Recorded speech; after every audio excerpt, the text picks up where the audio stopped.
بسم الله الرحمن الرحيم.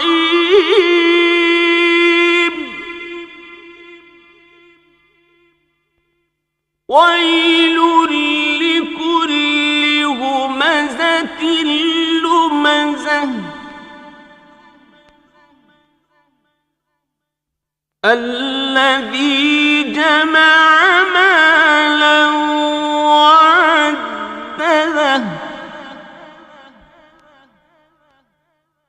يحسب أن ماله أخلده كلا لينبذن في الحطمة